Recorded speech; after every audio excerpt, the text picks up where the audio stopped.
Bonjour, bienvenue au musée d'art et d'histoire de Melun pour un conte en famille sur la mythologie. Suivez-moi.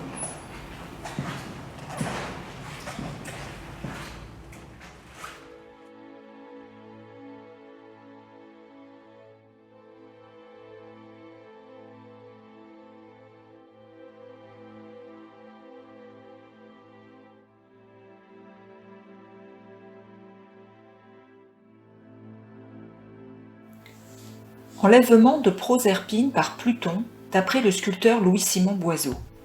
Biscuit de la manufacture de Sèvres. Quelle est cette belle jeune fille qui se débat et essaie de s'échapper? Qui est cet homme barbu qui la retient de toutes ses forces? Je vais te raconter l'histoire de Proserpine et du dieu Pluton. Proserpine est une belle et charmante jeune fille, toujours gaie et pleine de vie. Sa mère, Cérès, est la déesse de l'agriculture. Son père est Jupiter, le dieu des dieux. Un beau matin ensoleillé, avec ses amis les nymphes, elle s'en va cueillir des fleurs dans les champs. Quelle belle journée! Le soleil brille, l'air est doux, et on entend le chant des oiseaux et le bruissement des feuilles des arbres. Accroupies dans l'herbe, toutes ces belles jeunes filles cueillent des fleurs de toutes les couleurs. Elles rient et discutent toutes ensemble. Quand elles rentreront à la maison, elles feront des beaux bouquets et de magnifiques couronnes pour leurs cheveux. Mais à quelques mètres d'elles, un homme à la barbe épaisse, une couronne dans les cheveux, est caché derrière un buisson. C'est Pluton, le dieu des enfers.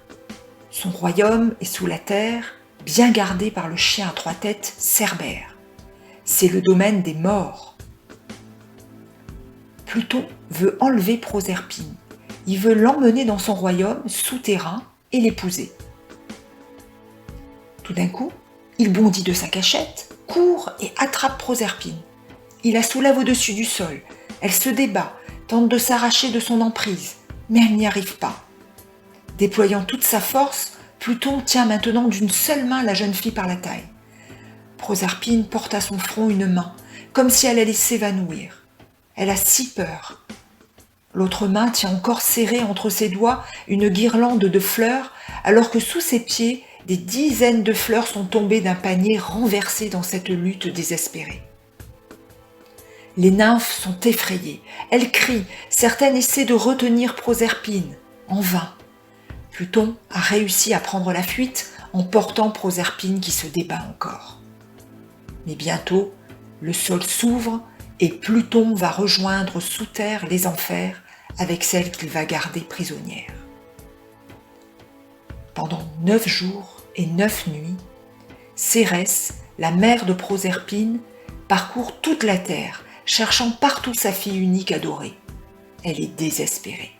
Son immense chagrin se transforme en colère. Elle, la déesse de l'agriculture, se venge. Les récoltes pourrissent, plus rien ne pousse dans la terre ni dans les arbres. Lorsqu'elle comprend enfin que c'est Pluton qui a enlevé sa fille, Cérès, furieuse, va voir Jupiter et lui demande d'intervenir pour que sa fille sorte des enfers. Jupiter accepte, car il s'inquiète de voir la terre plongée dans le chaos. Les dieux et les hommes ne pourront plus se nourrir. Mais Jupiter pose une condition. Proserpine ne doit avoir mangé aucune nourriture dans le royaume des morts. Hélas, elle a mangé 7 graines d'une grenade qu'elle a cueillie dans un jardin des enfers. Ce n'est pas grand-chose, mais cela suffit à l'empêcher de quitter définitivement les enfers. Mais Jupiter veut trouver une solution. Accorder quelque chose à Cérès, mais aussi à Pluton, et surtout permettre à la nature de revivre. Voilà ce qu'il décide et impose.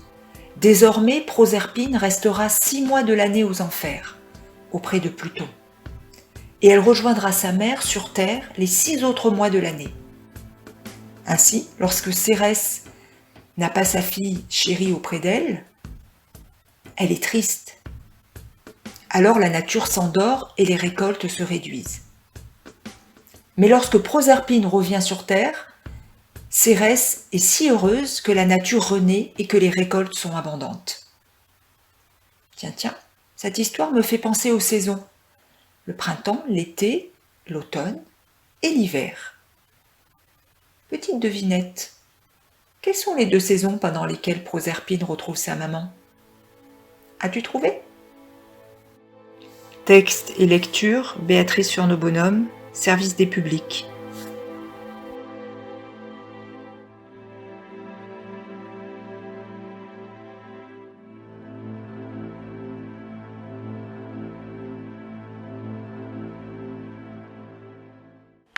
Bonjour, bienvenue au musée, bienvenue pour ce nouveau conte mythologique au musée.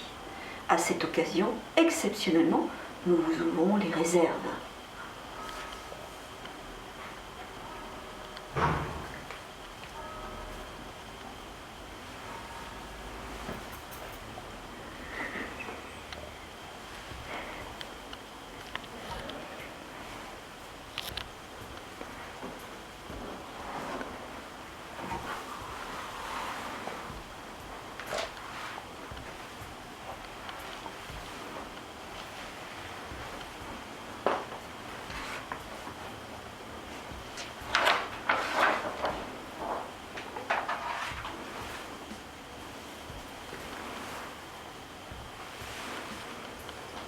Étude de scènes antiques, Thésée et le Minotaure, dessin à l'encre brune passé à la plume et au graphite sur papier vélin par Henri Chaput, collection du musée de Melun.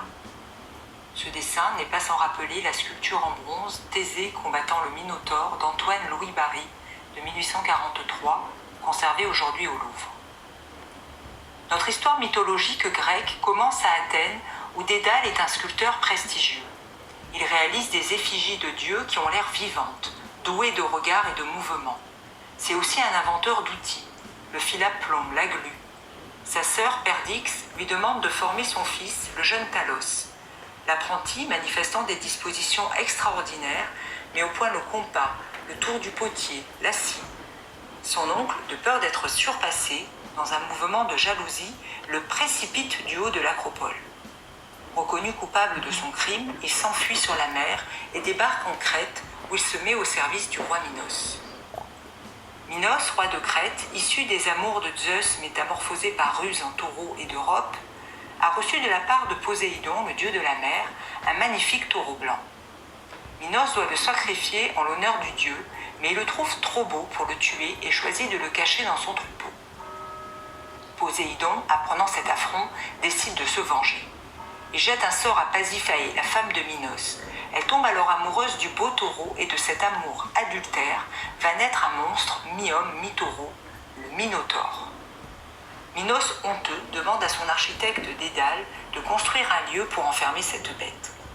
Le monstre, au corps d'homme et à tête de taureau, va être ainsi caché et enfermé dans un palais aux nombreux couloirs, appelé le labyrinthe ou aussi Dédale comme son créateur. L'agencement des pièces et des couloirs est si compliqué qu'il est impossible d'en sortir. Chaque année, on nourrit le monstre de 7 jeunes filles et 7 jeunes hommes venus d'Athènes, tirés au sort et livrés comme tribus de guerre. Ils meurent dévorés par le Minotaure dans le labyrinthe. Mais à Athènes, Thésée, le fils du roi Égée, est indigné par cette barbarie et veut mettre fin au terrible massacre. Intrépide, il se joint volontairement à ceux que le sort a désignés dans le but de tuer le Minotaure. Thésée débarque ainsi en Crète. À son arrivée, il rencontre Ariane, fille de Minos et de Pasiphaë. Ariane tombe amoureuse de lui et contre la promesse d'un mariage, elle accepte de l'aider dans son projet. Sachant que personne n'a jamais réussi à sortir du labyrinthe, elle demande à Dédale un moyen de faire sortir Thésée. « Moi-même, je ne saurais y parvenir seule, lui dit Dédale. Mais prends cette pelote de fil et donne-la à Thésée. Dis-lui de la dérouler dès son entrée dans le labyrinthe, et lorsqu'il voudra trouver la sortie, il suffira alors de suivre le fil. » Après avoir entendu les conseils de l'architecte, elle remet à Thésée une pelote de fil qu'il devra donc dévider en entrant et rembobiner pour retrouver la sortie. Ariane lui donne aussi un glaive pour tuer le monstre. Thésée découvre au plus profond du labyrinthe le Minotaure endormi. Quand il s'approche du monstre, celui-ci se réveille et se jette sur lui. Le combat est rude entre le jeune homme et le monstre. Dans ce corps à corps, le Minotaure enserre avec ses bras musculeux la taille de Thésée, tandis qu'il tente de renverser le jeune homme par une prise de jambe. Mais notre héros arrive finalement à planter son glaive dans la gorge de la bête. La blessure est fatale. Thésée réussit par sa force et son courage à tuer le Minotaure. Il retrouve alors la sortie grâce au fil d'Ariane et libère les Athéniens qui devaient être sacrifiés avec lui. Victorieux, Thésée avec ses compatriotes qu'il a sauvés et Ariane s'enfuit, quitte la Crète pour Athènes. Ils font escale sur l'île de Naxos, où Thésée abandonne sa belle alors qu'elle s'était endormie.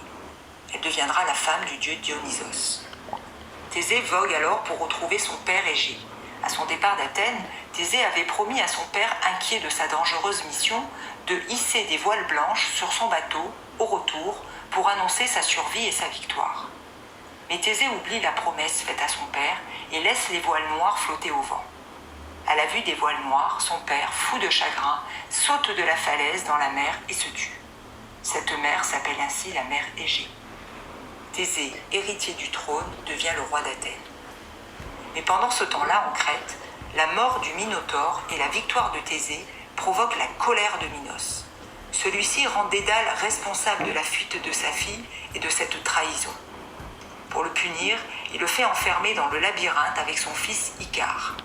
Mais sans fil, impossible de s'échapper. Les jours puis les semaines passent, abandonnant les deux hommes à leur triste sort, pris au piège de leur propre mur. Texte et lecture, Béatrice Furneaux-Bonhomme, Service des publics.